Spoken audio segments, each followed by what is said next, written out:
En el 107 aniversario de la Constitución de 1917, el presidente Andrés Manuel López Obrador presentó 20 iniciativas de reforma a la Constitución. 1. Reconocer a los pueblos y comunidades indígenas y a los pueblos afromexicanos como sujetos de derecho público, atendiéndolos de manera preferente por ser los habitantes más antiguos y, sin embargo, los más olvidados de México. 2. Reafirmar el derecho a la pensión de adultos mayores a partir de los 65 años y aumentar el monto año con año. 3.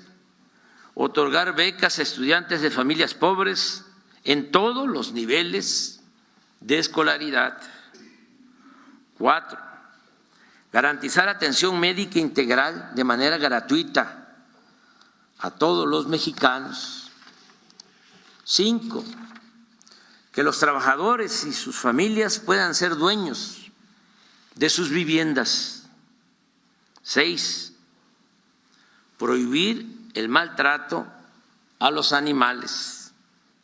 7. Proscribir en el territorio nacional el maíz transgénico y la extracción de hidrocarburos mediante el fracking. No otorgar concesiones para la actividad minera a cielo abierto. 8. Hacer respetar las zonas con escasez de agua y solo autorizar en ellas concesiones para uso doméstico. 9. Prohibir el comercio de vapeadores y de drogas químicas como el fentanilo.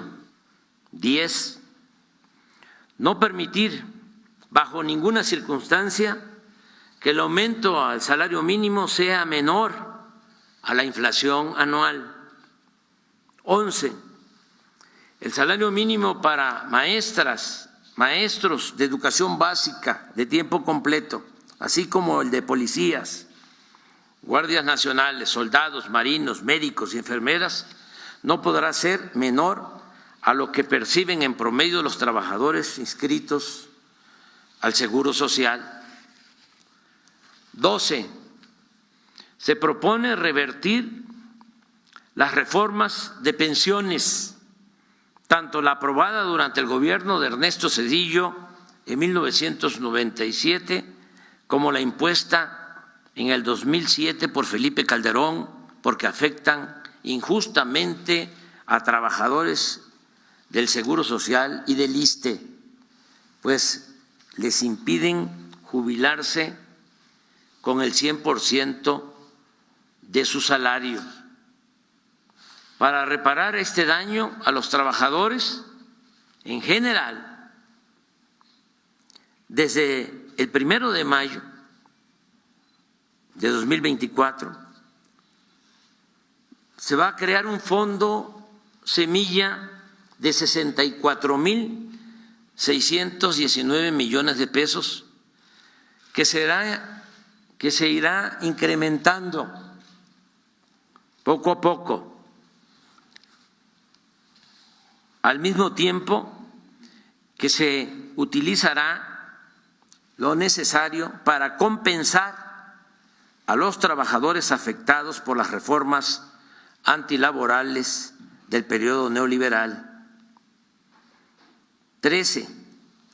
Garantizar a los mexicanos el derecho a la educación y al trabajo, y en el caso de los jóvenes, cuando no estén estudiando ni tengan oportunidad de conseguir un empleo, el Estado debe contratarlos y pagarles el equivalente a un salario mínimo durante un año, mientras se forman o capacitan en tiendas, talleres, empresas o cualquier actividad productiva del campo o la ciudad. 14. Todos los campesinos que quieran cultivar sus tierras, sembrando árboles frutales y maderables, contarán con un jornal seguro, justo y permanente. 15. Se utilizarán para trenes de pasajeros los 18,000 kilómetros de vías férreas concesionados durante el gobierno de Ernesto Zedillo y actualmente destinados únicamente al transporte de carga. 16. La nueva iniciativa de reforma electoral que presentaremos al Congreso desde el día de hoy, repito, contempla la reducción de los gastos destinados a campañas y a partidos políticos, la disminución del número de regidores en gobiernos municipales, el que se evite el uso de excesivas estructuras burocráticas electorales y eliminar las candidaturas plurinominales. 17. De igual forma, jueces, magistrados y ministros del Poder Judicial, en vez de ser propuestos por el Poder Ejecutivo y nombrados por diputados y senadores en los congresos, serán electos de manera directa por el pueblo, porque solo el pueblo puede salvar al pueblo. 18. Para evitar que la Guardia Nacional se corrompa, como sucedió con la antigua Policía Federal, por la falta de doctrina, profesionalismo y lealtad al pueblo, se propone que esta institución, creada para cumplir tareas importantes de seguridad pública, forme parte de la Secretaría de la Defensa Nacional con estricto respeto a los derechos humanos. 19. Convertir en política de Estado la austeridad republicana. 20. Eliminar todas las dependencias, y esto se propone, y organismos onerosos y elitistas, supuestamente autónomos, sí, autónomos del pueblo, no de la oligarquía, creados durante el periodo neoliberal con el único propósito de proteger negocios particulares en contra del interés público. El jefe del Ejecutivo explicó la necesidad de desaparecer las instituciones que presumen ser autónomas, pero protegen intereses de particulares. ¿Para qué tener 3, 4 instituciones que le cuestan al pueblo y que son pantalla nada más para simular que se está combatiendo la corrupción? Porque es el Instituto de la Transparencia, es la Función Pública, es la Auditoría Superior de la Federación, es la Fiscalía Anticorrupción, etcétera, etcétera, etcétera, porque en cada secretaría había un órgano también de fiscalización y leyes, normas, cuando lo que imperaba era la corrupción. Todo era una simulación. Bueno, al grado de que cuando Salinas quitaron del Código Penal el que la corrupción no se convertía o no se consideraba como delito grave. O sea, hicieron esa reforma y luego de esa reforma empezaron con esto, con el INAI y todo, cuando no era delito grave la corrupción. ¿Cuánto tiempo engañaron con eso? Y todo lo que hace el Poder Judicial, que tenemos que andar ahí hasta donde podemos, deteniendo, ¿no?, todas sus decisiones. Esto que hizo un ministro que anuló una ley, la ley eléctrica, porque esa ley beneficiaba a la Comisión Federal de Electricidad para que no se eleve el precio de la luz y se beneficie a los consumidores. Pero este ministro no está representando al pueblo, representa a las empresas particulares. La secretaria de Gobernación, Luisa Alcalde, presentó la reforma a la Constitución en materia de pensiones y jubilaciones. ¿Qué está planteando esta reforma? Que los trabajadores puedan irse con el 100% de su último salario, es decir, contar con un complemento solidario para todos aquellos que ganen o se pensionen con el salario promedio del Instituto Mexicano del Seguro Social. Estamos hablando de 16,777 pesos. Es decir, contar con un fondo que pueda aportar para que este trabajador pueda irse con el 100% de su salario. ¿Cómo vamos a fondear este complemento? Adelante. También se establecen las fuentes de financiamiento ya en la ley. Estamos hablando de entrada de los recursos de las operaciones del instituto para devolverle al pueblo lo robado. Todo aquello que se confisca por parte de las fiscalías, producto de delitos que van al pueblo, al instituto para devolverle al pueblo lo robado, ahora van a ir a este fondo de pensiones para el bienestar. Número 2, a través de la liquidación de la financiera rural. Número 3, de la venta de los terrenos de Fonatur. Número 4, el cobro de los adeudos de entidades públicos que tienen con el IMSS, con el ISSSTE y con el SAT. Y finalmente de los recursos de la aplicación de los artículos 302 de la Ley del Seguro Social y del Infonavit, que hoy tienen las AFORES y que tiene que ver con la recuperación de cuentas. Todo esto va a ser un recurso, un capital semilla de 64,000 millones de pesos. También la ley prevé recursos complementarios cuando vayan sucediendo las siguientes circunstancias. Por ejemplo, los fideicomisos del Poder Judicial. Sabemos que si bien se aprobó una ley donde se tienen que regresar estos 15,000 millones, hoy está impugnada y debe ser resuelta por la propia Suprema Corte. Esperamos que una vez resuelto se pueda liberar estos recursos y que formen parte del fondo para las pensiones. Número 2, los ahorros de la extinción de organismos autónomos. Otra de las reformas de las que habremos de hablar más adelante tienen que ver con la duplicidad de funciones y con extinguir estos órganos, entre comillas, autónomos. 25% de las utilidades que generen las empresas paraestatales que están a cargo de Sedena y Marina, donde aquí ya se establece el fin específico que serán las pensiones. Y finalmente la capitalización de los rendimientos generados por este propio fondo que irán teniendo con el tiempo. Adelante.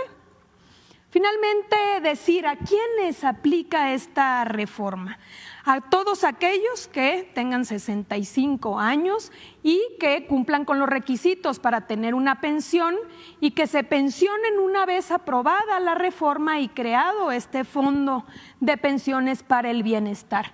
Estamos hablando de dos grupos principalmente. Todos aquellos que fueron afectados por la ley del 97, es decir, las mujeres y hombres que cotizan ante el IMSS y que empezaron a cotizar ante el IMSS después del 1 de julio del 97, y en el caso de los trabajadores al servicio del Estado, todas y todos aquellos que cuenten con una cuenta individual son los que habrán de tener o acceder a este fondo para poder complementar sus pensiones. Se trata de dignificar, de reconocer el trabajo de toda la vida de los trabajadores y revertir estas reformas que tanto dañaron a la clase trabajadora en México. La secretaria del Bienestar, Ariadna Montiel, y el secretario del Trabajo, Marat Bolaños, presentaron un informe sobre el futuro de los programas de bienestar que serían asegurados por las nuevas reformas constitucionales. En el caso de las personas con discapacidad,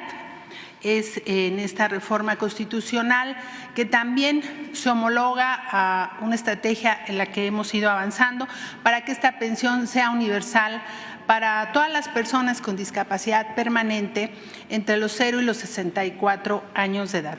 Actualmente, la Constitución establece que es un derecho universal para los menores de 30 años y para la población indígena, de tal manera que se da un avance muy importante para que esta pensión sea universal. Adelante. Y también en materia de discapacidad se establece en esta propuesta de reforma constitucional el derecho a la rehabilitación, dando prioridad a las personas con discapacidad menores de 18 años, es decir, las niñas, los niños y los jóvenes, que es la edad temprana en donde la rehabilitación surte mayor efecto para que las personas con discapacidad alcancen su autonomía. Y para ello la iniciativa de reforma establece que el Estado otorgará un apoyo económico mensual equivalente al menos a un salario mínimo general vigente a los jóvenes entre 18 y 29 años que se encuentren en desocupación laboral y no estén cursando en alguno de los niveles educativos, a fin de que se capaciten para el trabajo por un periodo de hasta 12 meses en negocios, empresas, talleres, tiendas y demás unidades económicas en términos que fije la ley. De esta manera se busca garantizar que nunca más se vuelva a olvidar de las y los jóvenes y que estos cuenten con una herramienta para ejercer sus derechos constitucionales. En el entendido de que hay un consenso de que este programa ha significado un parteaguas en la atención de la juventud y que se tiene que mantener, al igual que lo hicimos así con las otras reformas presentadas en los días anteriores, aprovecho nuevamente el espacio para hacer un respetuoso llamado a las y los legisladores en el Congreso de la Unión a respaldar y aprobar esta reforma y estar en consonancia con el mandato que se dio por parte del pueblo de México de que nunca más un México sin sus jóvenes. El presidente Andrés Manuel López Obrador aseguró que se realizará la investigación de la persona asesinada en Tecate, Baja California. Sí, el caso del asesinato de esta compañera, pues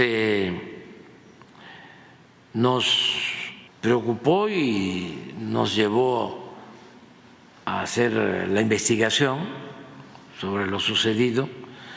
Ella tenía una protección de las autoridades locales, ya había ella manifestado tener amenazas, haber recibido amenazas, incluso había hecho una solicitud acá al gobierno federal, se le contestó que sí, no respondió, luego las autoridades locales se hicieron cargo, tenemos todo y ya se tiene identificado al presunto responsable. Y es un asunto pues que tenemos que ver con calma, no adelantar nada, pero todo indica que no hay relación con lo que ella hacía muy bien de buscar a una hermana desaparecida en el 2018, que es otro posiblemente el motivo. Pero no puedo hablar más que eso, ya vamos a tener información y ya les vamos a informar.